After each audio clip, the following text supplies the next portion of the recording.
Cordiales saludos, estimados estudiantes. Soy Horacio Brizuela y en esta clase vamos a estudiar cómo se realiza un ensayo de tracción. En particular, vamos a estudiar cómo se realiza el ensayo de tracción sobre probetas industriales de aluminio y cómo se procesan los datos para llegar a obtener los módulos que definen las propiedades mecánicas de ese material. Como recapitulación, recordemos que llamábamos propiedades de los materiales al tipo e intensidad de respuestas observables que el material lo devuelve cuando se lo somete a algún estímulo específico. En particular, cuando el estímulo que se aplica es un esfuerzo y la señal observable es una deformación, estamos poniendo en juego las propiedades mecánicas de ese material. Los ensayos son el medio por el cual obtenemos valores cuantitativos de las respuestas de los materiales. Se realizan en condiciones controladas en laboratorios y entonces es posible cuantificar el tipo y cantidad de esfuerzo que se aplica y medir también el grado de la deformación que se obtiene. El control del ambiente resulta fundamental para que el ensayo se repita siempre en condiciones iguales y eso valida el resultado obtenido. Los tipos de ensayos que se realizan para obtener las propiedades mecánicas son muy diversos. Aquí tenemos un panorama de algunos de ellos. En esta imagen se ve, por ejemplo, una probeta de hormigón que está siendo sometida a un ensayo de compresión.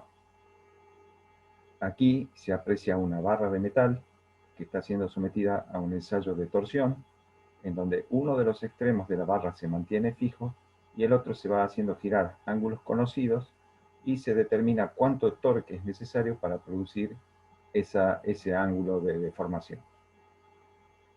Aquí vemos la realización de un experimento de flexión de una placa de metal. La placa está apoyada sobre dos apoyos simples, el esfuerzo se aplica en el centro y se mide la deformación respecto a la horizontal que se denomina flecha. Aquí vemos la realización de un ensayo de fatiga, donde la probeta está sometida a una flexión y a la vez se la hace girar. De esta manera, las porciones superiores de la probeta que están comprimidas por la flexión, al girar media vuelta pasan a estar traccionadas. Entonces, estos ciclos de tracción-compresión son los que determinan la fatiga. Aquí se observa que en el centro de la probeta ya hay un ennegrecimiento por la producción de calor debido al esfuerzo combinado aplicado, que van a determinar la rotura de la probeta. Aquí vemos en detalle el instrumento para producir un ensayo de dureza.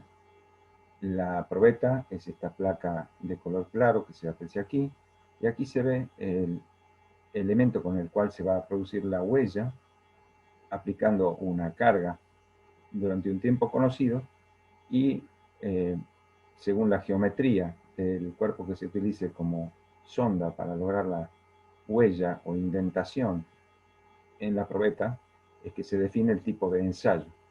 Puede ser Brinell, Rockwell, Vickers, etc.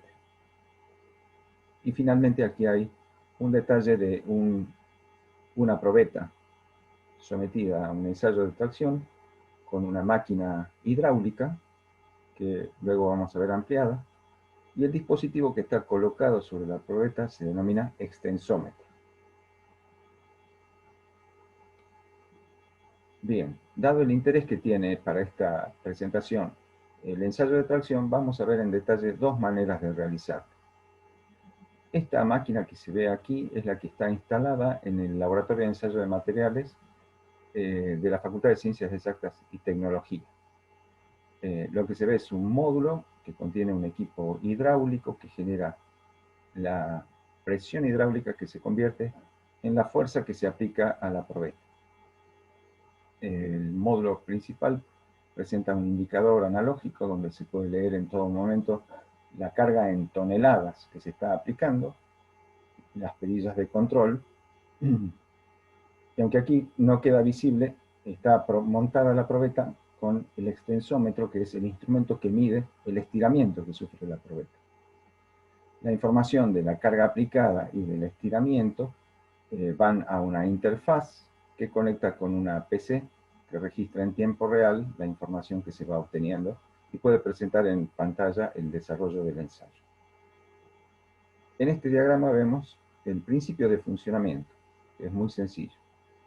La probeta, que sería esta figura negra que está fuertemente anclada en la parte inferior, está empotrada por una mordaza inferior y asida fuertemente por una mordaza superior, que está a su vez solidaria a un cabezal que se desplaza. Este cabezal, al desplazarse hacia arriba, aplica la fuerza que tracciona la probeta. Justamente el equipo hidráulico es el que provee la fuerza necesaria para producir este desplazamiento.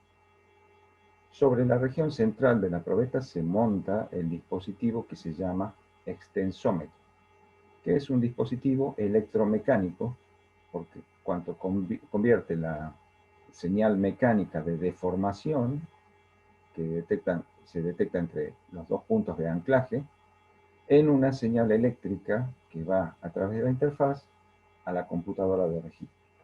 Aquí se repite la imagen anterior, donde está la probeta con el extensómetro, tal como se lo hace en el laboratorio de ensayo de materiales. Esta máquina permite aplicar esfuerzos en rangos de hasta 50 toneladas, pero es una limitación grande el tener que usar un extensómetro externo sobre la probeta, por cuanto cuando ya se está cerca de la rotura de la probeta es necesario retirarlo y de esa manera se pierde información sobre el desarrollo del ensayo en los últimos momentos antes de la rotura. Otra manera de realizar el ensayo de tracción es mediante una máquina de tipo electromecánica. Aquí vemos una máquina de ensayos universal Instron 3382, esta es del tipo de pie, va directamente apoyada al suelo, en donde se aprecia el cabezal móvil, las mordazas, el cabezal fijo y la computadora que recoge los resultados. Aquí el movimiento del cabezal lo producen motores eléctricos, de manera que se facilita la operación porque es mucho más versátil el control sobre motores eléctricos que sobre sistemas hidráulicos. El principio de funcionamiento es el mismo, pero la gran ventaja de este equipamiento es que no es necesario colocar un extensómetro externo sobre la probeta. Eso porque al desplazarse de manera eléctrica el cabezal, es posible seguir su posición con mucha precisión en todo momento y durante todo el ensayo. De esta manera se recogen datos desde el comienzo hasta el final, hasta que ocurre la rotura de la probeta. Aquí vemos en detalle los cabezales, las mordazas que se utilizan para traccionar. Aquí vemos una probeta industrial de aluminio, que es una chapita de sección rectangular, y la geometría de estas mordazas es tal que mientras más se tracciona, más fuertemente se sujeta la probeta. Las probetas en sí, en general, pueden ser de tipo normalizada, como estas que se ven aquí. Aquí hay una colección de probetas cuya geometría está dada por distintas normas. Aquí otras donde las zonas de anclaje son roscadas. En estas probetas se observa un ensanchamiento en los extremos, que son justamente los puntos donde se va a producir el anclaje en el equipo. Aquí se van a aplicar las mordazas del equipo y la zona de ensayo de la probeta sería la parte más delgada de cada una de ellas. Estas probetas exigen un tratamiento y un maquinado previo, que significa tiempo y costo. Los ensayos con probetas normalizadas se hacen en condiciones donde los resultados tienen que estar sometidos a alguna condición estricta indicada por normas. Sin embargo, no es el único tipo de probetas que se pueden utilizar. También es posible tomar directamente de obra o de campo las que se denominan probetas industriales, que serían porciones del material que se va a utilizar en una obra o en alguna aplicación dada, y sin ninguna preparación previa en cuanto a la geometría, se llevan estos materiales a ensayo. En este caso vemos una barra de acero tomada directamente de un lote de barras de acero para construcción, donde se toma una porción de longitud suficiente para poder colocarla en la máquina de ensayo. Y aquí vemos recortes de aluminio que pueden usarse en la máquina Instron, como se vio en la diapositiva anterior, para encontrar las propiedades mecánicas de estos materiales. Las probetas de acero que van a la máquina hidráulica exigen una preparación previa un poco cuidadosa, en el sentido de que es necesario, por ejemplo, producir un marcado superficial en una extensión del orden de los 200 milímetros para obtener una longitud de referencia que luego permite medir la ductilidad, determinando el alargamiento total de esta porción, y eso permite calcular el parámetro que se denomina alargamiento porcentual a la rotura. Esto, en el caso de la utilización de la máquina Instron, no es necesario. Siempre sí es necesario, cualquiera sea la máquina que se utilice, medir los parámetros geométricos de la probeta a utilizar.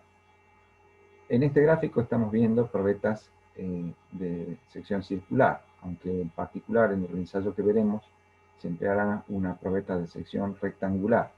De todas maneras, lo destacable es que para poder calcular el esfuerzo que se aplica en todo momento, es necesario dividir la fuerza aplicada sobre el área inicial, de manera que así se obtiene el esfuerzo de ingeniería. Y lo mismo, para obtener la deformación de ingeniería es necesario dividir los estiramientos instantáneos en el valor de la longitud inicial de la probeta. Es decir, que debemos tener información sobre la sección inicial y sobre la longitud inicial con la que se comienza el ensayo. Lo normal es medir las dimensiones de la probeta utilizando calibres que pueden ser de apreciación 0,05 milímetros o 0,02 milímetros según el caso. El montaje en la máquina hidráulica implica la colocación del extensómetro para la adquisición de los datos. Y como se dijo, en algún momento cuando se está próximo a la rotura de la probeta, es necesario retirarlo, y de esa manera la colección de datos queda trunca y no se tiene información sobre los instantes finales cuando se aproxima la rotura. Cuando se quita el extensómetro, lo único que se puede medir en el medidor analógico de carga es justamente la carga en toneladas que se va aplicando. Las respuestas posibles de los materiales ensayados pueden ser en general de dos tipos. Los materiales menos dúctiles presentan una curva de esfuerzo de formación como la que se muestra aquí, en donde en la primera parte hay un comportamiento generalmente lineal, en donde en cualquier instante, al quitar la carga, la probeta recupera la geometría original, desaparece cualquier deformación. Esta es la zona de comportamiento elástico. Si simultáneamente, como se dijo, hay linealidad, es decir, hay cumplimiento de la ley de Hooke, es posible determinar el módulo de Young, determinando la pendiente en esta parte del ensayo. Lo que se aprecia aquí es que la transición de este comportamiento inicial reversible o elástico y a la vez proporcional, no tiene una transición, tiene una transición gradual hacia la parte donde el comportamiento ya se vuelve plástico, es decir, a donde la aplicación de esfuerzos produce deformaciones que no desaparecen al retirar. No hay ningún rasgo característico en esta curva que nos indique claramente dónde se está pasando del comportamiento elástico al comportamiento plástico. Algunos materiales, mucho más dúctiles en general, presentan un comportamiento de este tipo. También hay un tramo inicial que es claramente reversible o elástico, en cualquier momento al quitar la carga se recupera la forma original, y también hay linealidad. Pero una vez que se llega a un cierto esfuerzo determinado y característico de cada material, ocurre este fenómeno que se denomina el escalón de fluencia. Hay un valor inicial de esfuerzo que determina un máximo local, que se denomina el límite de fluencia superior, el cual generalmente no se tiene en cuenta, y luego se produce una sucesión de pequeños máximos y mínimos locales que en general dan un comportamiento plano de esfuerzo frente a deformación. Esta es la meseta o escalón de fluencia característica, y de aquí se puede obtener claramente cuál es el límite elástico de este material. Para esfuerzos posteriores comienza nuevamente a necesitarse una aplicación significativa de esfuerzo para lograr ulteriores deformaciones. Aquí se le llama acritud al proceso por el cual es necesario de nuevo volver a aplicar esfuerzos para volver a tener mayores deformaciones. En ambos casos, en la curva de ingeniería, es decir, donde la carga o fuerza que se está aplicando se divide en el área inicial, la curva presenta un máximo absoluto. Ese máximo absoluto determina lo que se llama el módulo de tracción o esfuerzo de tracción del material, y se determina midiendo el valor del esfuerzo correspondiente a ese máximo de la curva. La geometría de la probeta se ve afectada por la aplicación del esfuerzo. En la zona lineal experimenta estiramiento, que son reversibles. Cuando se quita la carga, la probeta recupera la forma original. Cuando se llega a la región donde los esfuerzos ya producen deformaciones permanentes, el alargamiento ya es irreversible. Estamos en la zona plástica. Lo que va ocurriendo es que la probeta se va adelgazando, y eso no se tiene en cuenta al calcular el esfuerzo de ingeniería, y cuando se llega al máximo de la curva de esfuerzo de formación es cuando empieza a observarse en algún punto de la probeta, generalmente en el centro, la aparición de lo que se denomina la estricción, que es un estrechamiento, una marcada disminución del diámetro de la probeta, generalmente en la zona central, y es esa estricción la que progresivamente continúa adelgazándose hasta que llega a la fractura. Lo mismo se observa en las probetas que presentan el escalón de fluencia. La situación es la misma. En la zona lineal, en la geometría de la probeta se recupera completamente al quitar el esfuerzo. En la zona plástica, al quitar el esfuerzo, queda una deformación permanente. Una vez que se llega al máximo de la curva de ingeniería, se observa la aparición de restricción, la localización de la deformación plástica en una región específica de la probeta, y luego se llega a la fractura. Estos dos comportamientos nos llevan a la necesidad de plantear dos modos de determinar dónde se define el límite elástico.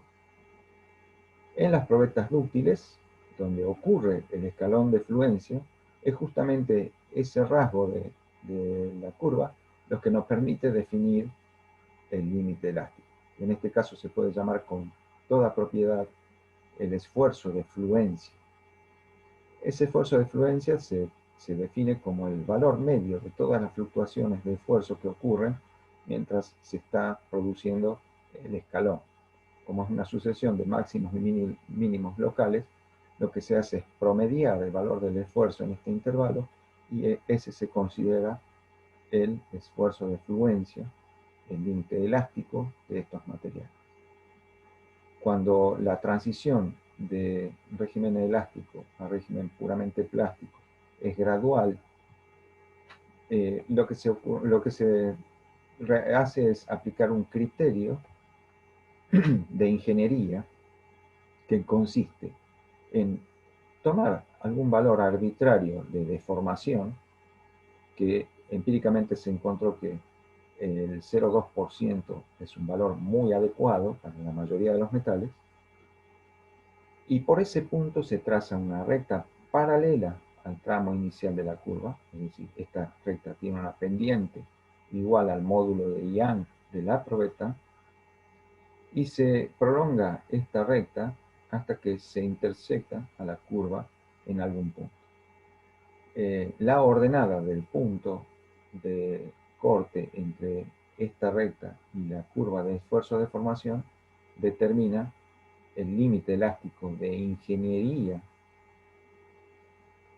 para estos materiales. Entre la zona netamente elástica y la zona netamente plástica queda un intervalo en donde, si bien se observa que ya no se cumple la ley de Hooke, es decir, no hay proporcionalidad entre esfuerzo y deformación, sí hay todavía reversibilidad. En este tramo, a partir del punto P, que se conoce como límite de proporcionalidad, aunque no hay validez de la ley de Hooke, sí hay reversibilidad. En cualquier momento que se retire la carga, la probeta recupera sus dimensiones originales. No quedan deformaciones permanentes. Un caso particular que se puede presentar en diversos materiales, en particular en el aluminio, puede ser la no linealidad del tramo inicial de la curva de esfuerzo de formación. Es decir, aún para esfuerzos muy pequeños, las deformaciones pueden ser no proporcionales. Es decir, podemos tener una marcada curvatura en la parte inicial, en la porción inicial de la curva del ensayo. Entonces, esto no permite la definición de una pendiente única, porque es posible definir la pendiente en cada punto de una curva considerando una recta tangente a ese punto, y la pendiente de esa tangente sería el módulo de Young tangente en ese punto particular. O también es posible tomar intervalos de esfuerzo y deformación dentro de los cuales se trace alguna recta secante a la curva, y la pendiente de esa recta secante determina el módulo secante, el módulo de Young secante de ese origen, de esa porción, de ese material. En general, la curva secante se traza desde el origen.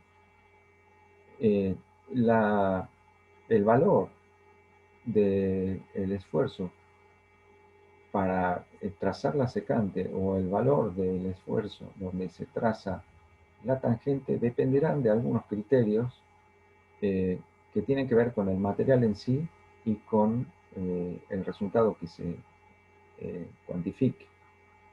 De todas maneras, nosotros vamos a aplicar un criterio práctico para determinar el módulo de Young si es que ocurre que el material no presenta linealidad en su tramo inicial.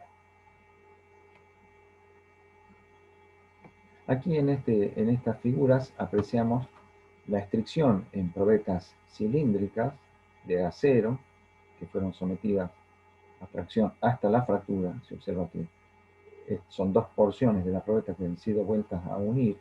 Ahí se nota la línea de fractura. Se ve claramente el estrechamiento que se produce cuando está pronto a producirse la rotura. Esa es la estricción, que es la acumulación de gran cantidad de deformación plástica, y es la manera en que el material anuncia su próximo colapso. Es decir, el material, si la aplicación de esfuerzo es gradual, de alguna manera está advirtiendo que ya está próximo a romperse. En las probetas de sección rectangular también ocurre la estricción. Aquí se aprecia que la línea de estricción es ligeramente oblicua respecto del eje longitudinal, pero también es un claro estrechamiento de la sección transversal de la probeta, y aquí se está anunciando que la fractura va a ocurrir en esta zona. Bien, los resultados que se obtienen de los ensayos de tracción son típicamente planillas de datos. En las máquinas de tipo hidráulico, la información que se obtiene es el estiramiento medido por el extensómetro y la carga aplicada en toneladas. En la máquina Instron electromecánica tenemos ya una ventaja inicial, es que la carga ya viene informada directamente en newton. Es decir, tenemos el estiramiento expresado en milímetros y la carga en newton. Lo que se muestra aquí es que la cantidad de datos es muy grande. Aquí, por ejemplo, se aprecia que se llega hasta la fila 1447 de la planilla. O sea que hay más de 1400 puntos de esfuerzo y deformación, de carga y estiramiento, perdón, para estudiar y para obtener los resultados. Lo típico es que en estas planillas se coloque un encabezado donde se agregan detalles, particularmente detalles de la probeta, una denominación, la especificación del material, en las dimensiones, el tipo y dimensiones de la sección, y el rango de carga en el que se realiza el ensayo. También es necesario indicar cuál es la longitud inicial de referencia para el cálculo de la deformación. En el caso de las máquinas electromecánicas, donde no se usa extensómetro, esa longitud de referencia es directamente la separación inicial o la distancia inicial entre las mordazas que sostienen a la probeta. En el caso de este ensayo, la distancia inicial es de 50 milímetros. A partir de estos datos, las magnitudes que nos proponemos determinar son el módulo de Young, el límite elástico, que aunque no corresponda, se le suele llamar sigma de fluencia. Digamos que lo apropiado es llamarle sigma de fluencia cuando efectivamente hay escalón de fluencia. De lo contrario se llama simplemente límite elástico o límite de excedencia. El esfuerzo de tracción, sigma T, el módulo de resiliencia del material, que representa la energía por unidad de volumen absorbida durante la parte elástica y que puede ser devuelta cuando el material recupera su forma.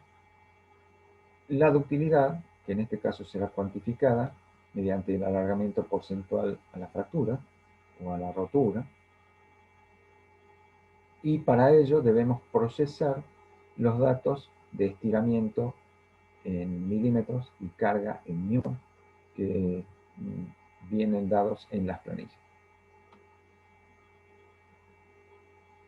A fin de especificar las incertezas experimentales de los resultados, se presenta esta tabla en donde vamos a asignarle un símbolo a cada una de las magnitudes medidas para que quede unívocamente definido. Las cargas aplicadas a las probetas, que se miden digitalmente con la máquina Instron, directamente en newton, que son las cargas que figuran en la planilla, la denominaremos con la letra C mayúscula. Si bien en la planilla se ve que las cargas están dadas con una gran cantidad de cifras significativas, hasta 5 cifras decimales, En realidad, el error es un poco mayor que eso. Debido al proceso de digitalización, la incerteza asociada a la carga depende del rango de carga. El fabricante especifica que el error de la medición de la carga de 0 a 500 newtons es un 1% del valor de carga aplicado, mientras que para rangos superiores a los 500 newtons el error es del 0,5% de la carga aplicada. Para los estiramientos, que denominaremos delta DL, con la letra delta minúscula, la incerteza es del orden de 1 por 10 a la menos 3 milímetros. Consideraremos esto como uniforme para todo el rango de estiramiento. La longitud inicial de referencia, es decir, es incorrecto acá hablar de extensómetro porque no se utiliza. Aquí sería la longitud de separación entre las mordazas en el instante inicial, denominaremos L sub 0, se mide de la misma manera que cualquier alargamiento, es decir, su incerteza es del orden de 1 por 10 a la menos 3 milímetros. La mide directamente el equipo Instron. Las dimensiones de la probeta, como es de tipo rectangular, serán las dimensiones de 2 de los lados. Se miden con un calibre de mano de 0,05 milímetros de apreciación. Entonces, aquí quedan resumidos los símbolos con los que vamos a representar cada uno de los parámetros involucrados en el ensayo y sus respectivos valores de incerteza o error experimental.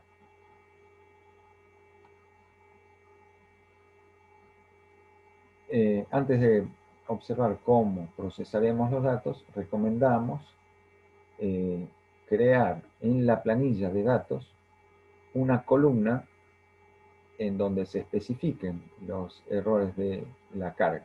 Es decir, junto a la columna donde se dan los datos de carga, conviene generar una columna en donde se calculen los valores del error de esas mediciones, multiplicando las cargas de 0 hasta 500 newtons por 0,01 y por 0,05 todas las cargas de mayores a 500 newtons.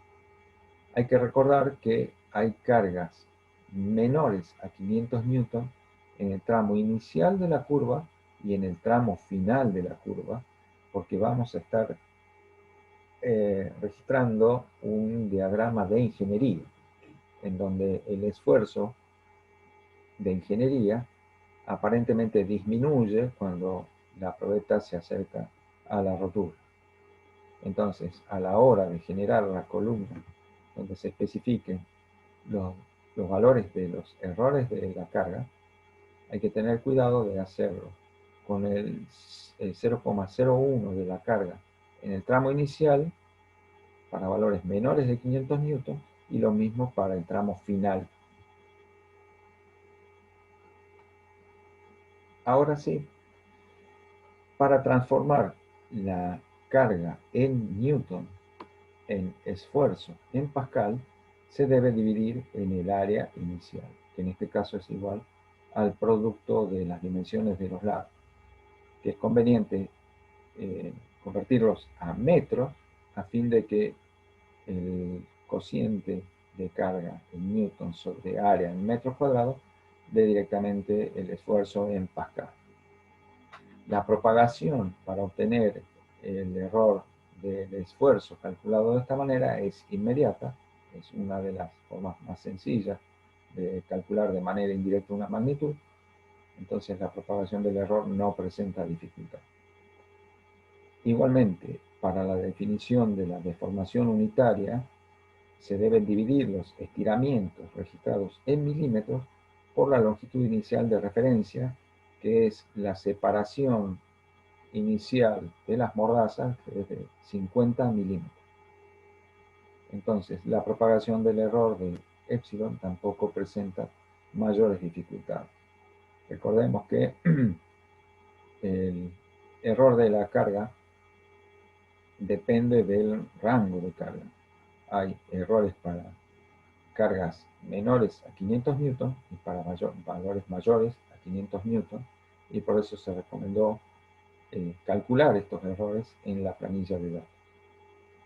El error del estiramiento es siempre 1 por 10 a la menos 3 milímetros, tanto para los estiramientos instantáneos como para la medición de la longitud de referencia L sub 0. Así tendremos entonces procesados nuestros datos, tendremos los datos originales de estiramiento en milímetros, carga en newton. Aquí está la columna que se recomienda generar con el error de la carga.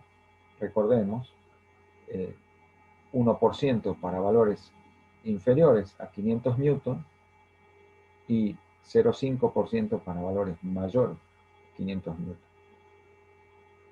Luego, dividiendo el estiramiento en la longitud inicial de referencia de 50 milímetros, se obtiene la deformación adimensional, y dividiendo la carga en newton sobre el área de la probeta expresada en metros cuadrados, se obtiene el esfuerzo en pascal. En este caso aquí se ha puesto con solo dos cifras decimales la deformación, por eso no se ven valores distintos de cero. La deformación todavía está por debajo de las milésimas, por eso no aparece. Pero es cuestión del formato de número de estas columnas. Convertidos los datos de estiramiento y fuerza a esfuerzo y deformación, es posible construir el diagrama de esfuerzo-deformación del aluminio comercial en todo el intervalo ensayado. El aspecto general de la curva es como el que se muestra aquí. Esta línea de referencia la vamos a utilizar después para el cálculo del módulo de Young, ya vamos a dar esa explicación. Por ahora no la tendremos en cuenta. Lo que se aprecia es aquí, bueno, el comportamiento tal como se esperaba, un crecimiento gradual en la parte inicial, un cambio importante en la pendiente, aunque sin una transición neta que nos defina dónde está el límite elástico y dónde se comienza con la deformación plástica, un punto máximo de carga y luego la aparente disminución del esfuerzo, una rápida caída hasta la fractura.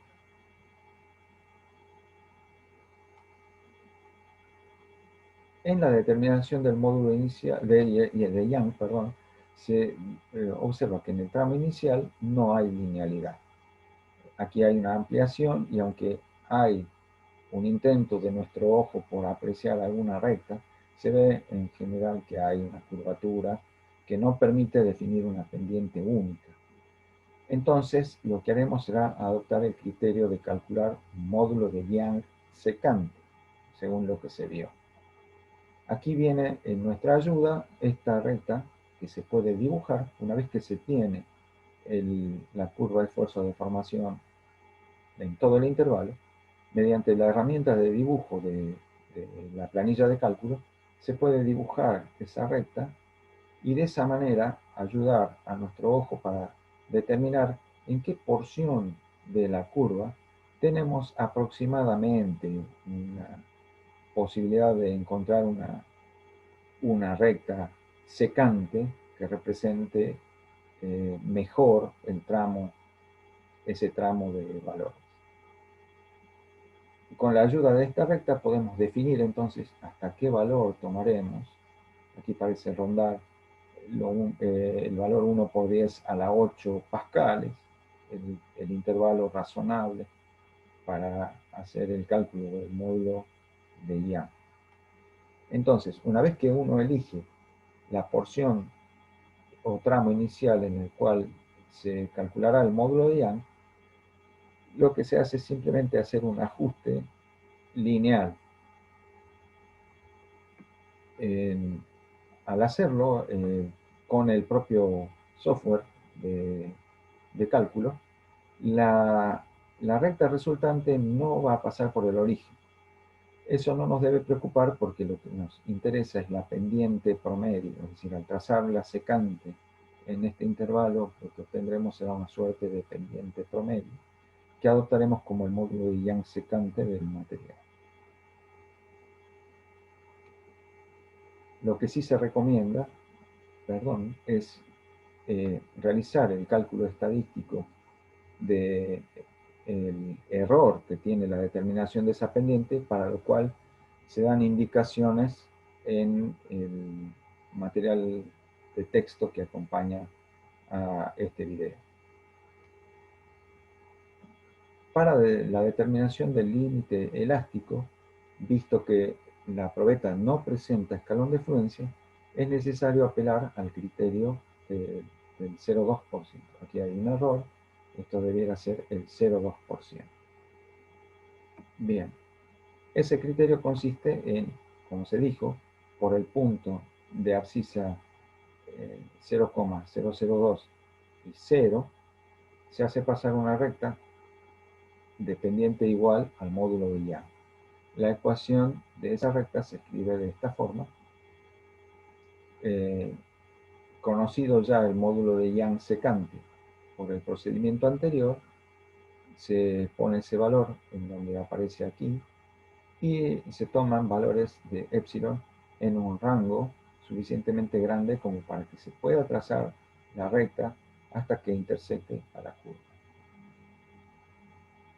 En general, si existe mucha dispersión en el punto de intersección, es decir, si los puntos de la curva de esfuerzo de formación tienen algún grado de desorden y no queda claro en cuál punto se corta la recta de la curva, lo que se hace es tomar una suerte de rango promedio, de valor promedio, perdón, del rango de puntos por donde pasa la recta.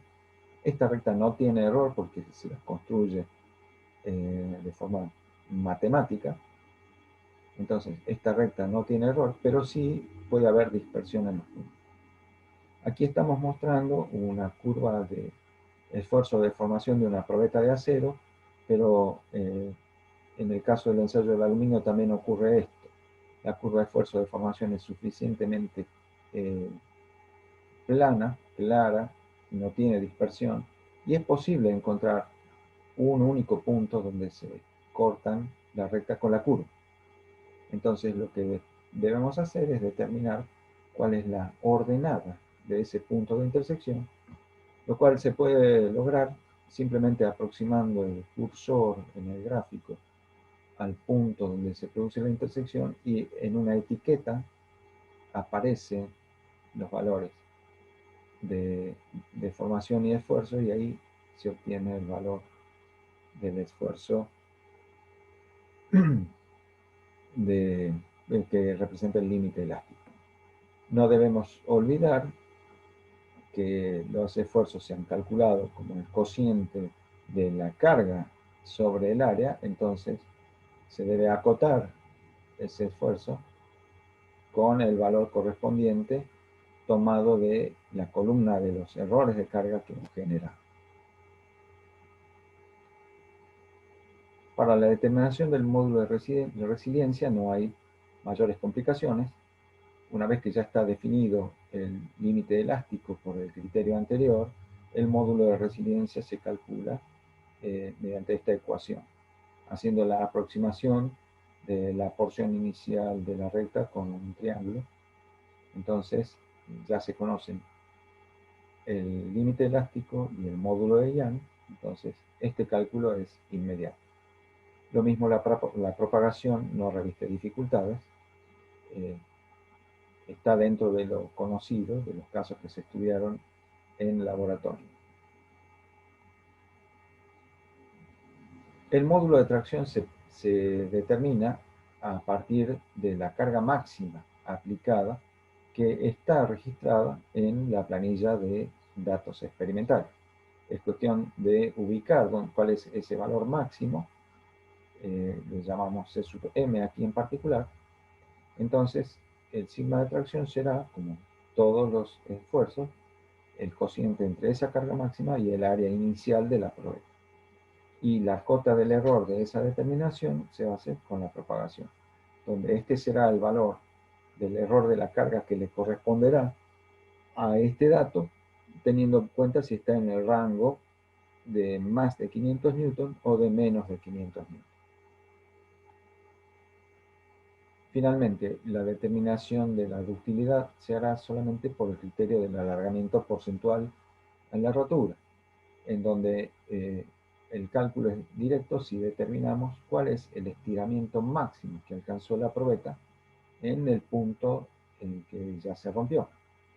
Es decir, que este dato también está en la planilla y entonces es inmediato, porque la longitud inicial L0 también es conocida. Y la propagación del error de este parámetro es también inmediata. Todos los datos obtenidos se deben volcar a una planilla que también se proveerá, en donde simplemente anotaremos los datos resultantes de nuestro ensayo, pero efectuaremos una comparación respecto de valores de referencia conocidos para el aluminio. Visto con un poquito más de detalle, lo que debemos especificar en la planilla es que el material se trata de aluminio. No conocemos su denominación, no sabemos qué tipo de aleación de aluminio es la que hemos tomado. Entonces, aquí podemos especificar desconocido. La forma es sección rectangular. La condición, aquí podemos especificar que la probeta es una probeta industrial, es decir, es un recorte de aluminio que se tomó de obra. En cuanto a las dimensiones, como la sección no es circular, aquí corresponde poner una cruz en la casilla porque no existe el diámetro. Aquí se anotan las dimensiones de los lados que están indicadas en la planilla, en el encabezado de la planilla de datos. Se ponen las dimensiones de los lados A y B y el área de la sección. Aquí conviene expresarlo ya en metros. En cuanto a los parámetros del ensayo, debemos indicar que la máquina de ensayos es la Instron 3382. El ensayo fue de tracción, el rango de carga hasta 10 kN y la distancia inicial entre las morrazas era de 50 milímetros. En cuanto al módulo de Young, es posible que aparezca un valor de ensayo notablemente menor que los valores de referencia. Lo que proponemos a la hora de pensar cuál puede ser la causa de esa discrepancia es que consideren la posible porosidad del material. Eso haría que la cantidad de material que resiste el esfuerzo es mucho menor que si el material no tuviera poros. Y eso puede conducir a una aparente mayor blandura, es una aparente no rigidez del material en relación al material no poroso. Esa puede ser una de las causas por las cuales el módulo de Young de esta probeta industrial aparece tan diferente de los valores de referencia. Luego los valores como el límite elástico, la resistencia a la tracción o el módulo de tracción y los alargamientos porcentuales de la rotura pueden estar claramente dentro de los rangos propios del aluminio. Sobre lo que no se tiene un valor de referencia fijo, porque en general es muy variable, es el módulo de resiliencia. Aquí se lo calculará tal como resulta en nuestra probeta, sin valor de referencia. Y lo que se pregunta en la guía si es que es posible pensar un modo de medir la tenacidad y en caso de proponer un método, hacer esa medición e indicar ese valor, poniendo en la observación el tipo de método que se utilizó. Lo mismo aquí en observación podríamos destacar la cuestión de la porosidad, es decir, si le imputamos a la presencia de una porosidad notable el hecho de la discrepancia entre el módulo de Young obtenido en el ensayo y el valor de referencia. Finalmente se debe especificar los autores y la fecha, y esta ficha debe ir acompañada de todos los diagramas, esfuerzos de formación que se hayan utilizado. El diagrama completo, que abarca todo el rango, el diagrama ampliado, donde se hace la determinación del módulo de Young secante, y el diagrama ampliado, donde se hace la determinación del módulo de elasticidad, el límite de elasticidad por el método del 0,2%. Con esto finalizamos esta presentación y ya quedará a disposición de ustedes esta clase y todo el material que haga falta para la elaboración del informe. Muchas gracias.